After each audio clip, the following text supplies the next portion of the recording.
मणिपुर में हिंसक घटनाएं थमने का नाम नहीं ले रही। आपको बता दें कि रविवार को एक बार फिर मणिपुर में हिंसा हुई और इस दौरान एक पुलिसकर्मी समेत 5 लोगों की मौत हो चुकी है, जबकि 12 लोग घायल हो गए हैं। तो वहीं 31 मई तक राज्य में इंटरनेट सेवाएं भी बंद कर दी गई है। आपको बता दें कि मणिपुर में लगातार 3 मई से हिंसक घटनाएं जारी है। इस दौरान अब तक करीब 80 लोग जो हैं वो अपनी जान गंवा चुके हैं। तो ये बड़ी खबर है कि मणिपुर में एक बार फिर यानी कि रविवार को हिंसा भड़की। इस दौरान एक पुलिसकर्मी समेत 5 लोगों की मौत हो गई और इंफाल से लगे सैरो और सुगनू इलाके में जो है ये झड़प हुई है। राज्य में हिंसा के चलते अब तक करीब 80 लोग अपनी जान गंवा चुके हैं। जी हाँ, मणिपुर में कुकी और मैतेई समुदाय के बीच आरक्षण को लेकर 3 मई से हिंसा जारी है। रविवार को एक बार फिर राजधानी इंफाल से लगे सैरो और सुगनू इलाके में हिंसक झड़प हुई और इसमें एक पुलिसकर्मी समेत 5 लोगों की मौत हो गई, जबकि 12 घायल हुए हैं। राज्य में हिंसा के चलते अब तक करीब 80 लोगों की जो है वो जान भी जा चुकी है। 26 दिनों से जारी हिंसा के बीच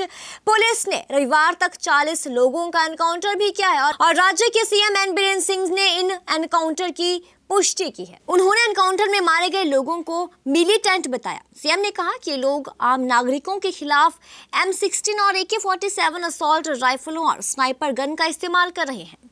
मणिपुर में कुकी जनजाति मैतेई समुदाय को एसटी का दर्जा देने के खिलाफ 3 मई से विरोध प्रदर्शन लगातार जारी है और चारा चांदपुर में 3 मई की रात प्रदर्शन के दौरान दोनों समुदाय के लोग एक दूसरे से भिड़ गए थे और चारा चांदपुर में ही 4 मई को सीएम एन बीरेन सिंह का एक कार्यक्रम तय था और इसकी तैयारियों को लेकर जो है वो मंच और पंडाल लगाए गए थे, लेकिन प्रदर्शनकारियों ने उन्हें आग के हवाले कर दिया और 31 मई तक जो है वो इंटरनेट बैन कर दिया गया है। 40,000 लोग अब तक वहां से पलायन भी कर चुके हैं। इसके बाद राज्य में कानून व्यवस्था जो है बिगड़ती गई है और केंद्र सरकार को राज्य में सेना और अर्धसैनिक बलों को तैनात करना पड़ा। आपको बता दें कि कई जिलों में जो है वो कर्फ्यू लगा दिया गया है और अब तक जो है वो कर्फ्यू जारी है। तो वहीं 31 मई तक इंटरनेट भी बैन कर दिया गया है। राज्य से अब तक 40,000 जो लोग हैं वो पलायन कर चुके हैं। तो ये बड़ी खबर है कि मणिपुर में हिंसा थमने का नाम नहीं ले रही। जहाँ कहीं आगजनी हो रही, कहीं प्रदर्शन हो रहा और हिंसक घटनाओं में जो अब तक मणिपुर में अब तक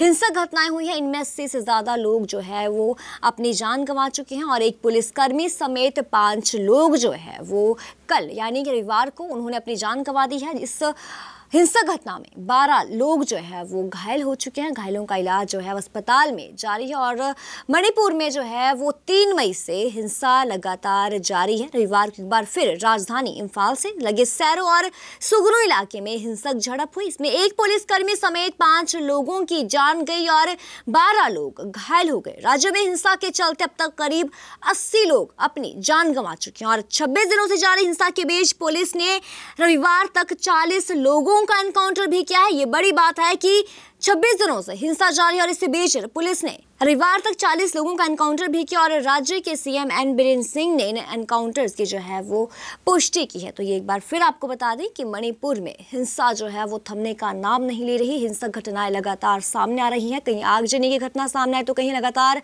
प्रदर्शन किए जा रहे हैं। इस दौरान अब तक 80 लोग अपनी जान गंवा चुके हैं। रविवार को फिर से हिंसक घटना हुई और हिंसा हुई रविवार को और इस दौरान एक पुलिसकर्मी समेत 5 लोग जो है उनकी मौत हो गई है, 12 लोग घायल हो गए हैं। जो घायल हैं उनका इलाज अस्पताल में लगातार जारी है।